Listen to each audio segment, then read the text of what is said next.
Place tout de suite à votre édition régionale. Bienvenue à toutes et à tous en ce lundi 18 juin. Ça y est, l'épreuve tant attendue de philosophie est passée pour les 48 000 élèves de l'Académie de Lille qui ont entamé ce matin leur examen du baccalauréat.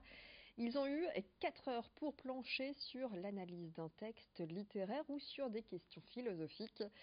Toute vérité est-elle définitive? Peut-on être sensible à l'art? La culture nous rend-elle plus humains?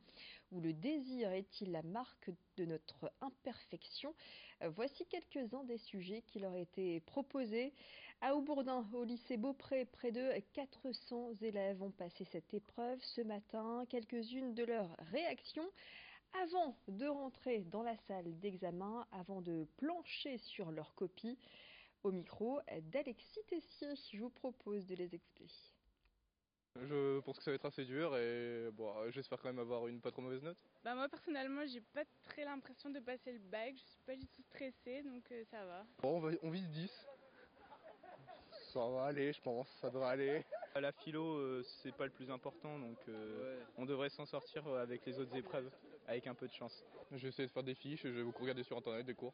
La philo, j'ai juste relu les cours de mon frère parce que en philo, j'y comprenais rien. Et pour les autres matières, histoire, j'ai relu mes cours. Et pour les matières scientifiques, c'est plus tard et j'ai pas encore commencé, mais je me connais et je sais que ça va aller plus facilement.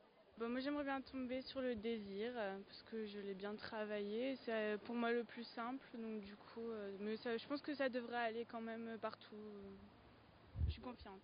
Ouais, moi désir aussi, liberté. Voilà, et bon courage à eux pour toute cette semaine. Les épreuves du bac vont se poursuivre jusqu'au 25 juin. Les résultats sont attendus pour le 6 juillet. Demain, place à l'histoire géo. Le début du bac, un moment chargé d'émotions pour les élèves comme pour la proviseure du lycée Beaupré à Aubourdin. Moi j'espère le meilleur pour eux, c'est-à-dire que leurs 3 ans, les années lycée soient couronnées par un succès au baccalauréat et une poursuite d'études qui leur donnera satisfaction.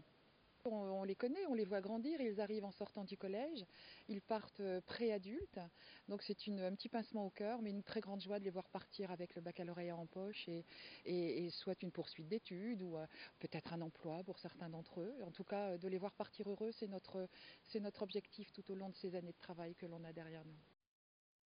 Parmi les sujets ce matin, voici cette question. Toute vérité est-elle définitive? Je vous le disais, c'était l'un des sujets proposés aux élèves. Toute vérité est-elle définitive? Le décryptage d'une spécialiste en la matière, une prof de philo.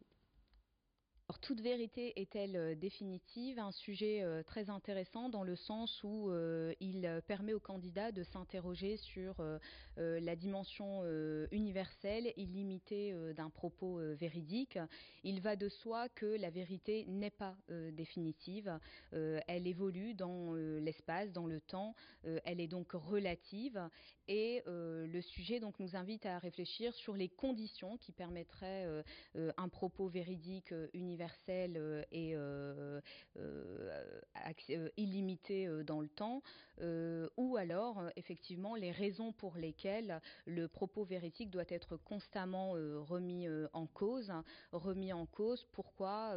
Parce que dans certains domaines, en dehors des mathématiques qui sont une science exacte, dans les sciences humaines, le propos véridique n'est pas toujours quelque chose que l'homme doit reconnaître et affirmer comme étant absolu.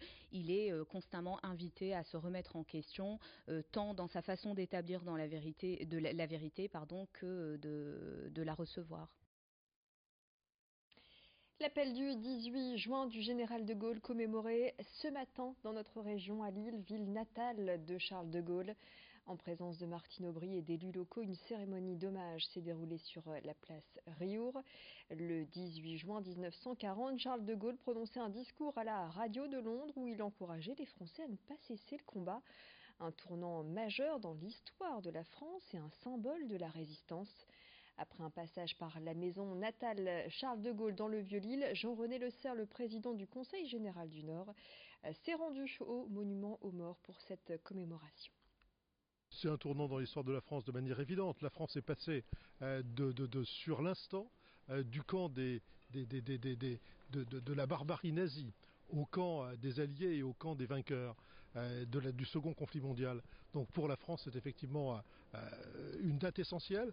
Et les dates essentielles de la France sont généralement des dates essentielles pour toutes les nations qui l'environnent et même au-delà pour le monde. Le général de Gaulle est un grand Lillois. Il se qualifiait de petit Lillois de Paris, mais pour nous c'est le plus grand des Lillois. Le général de Gaulle, c'est le général indivi, comme l'écrivait un écrivain. Il est dans le cœur de l'ensemble des Français, de droite, de gauche, du centre et d'ailleurs. Voilà, Jean-René Lessard, président du conseil départemental au micro de Nicolas Lebrun. Et puis une bénédiction un peu particulière s'est déroulée hier à Chéran, en l'église de la ferme de l'Autour.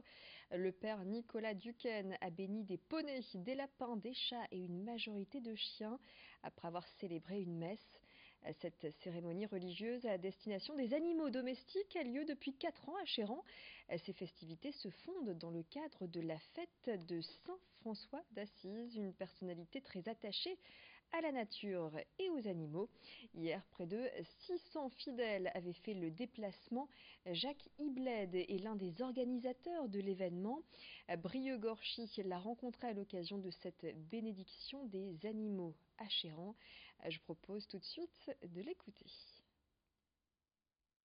La pensée de Saint François d'Assise, c'est que il y a la création qui est autour de nous, la nature, hein, et c'est vrai que sans cette nature, sans le monde animal, sans le monde végétal, on n'est rien, quoi.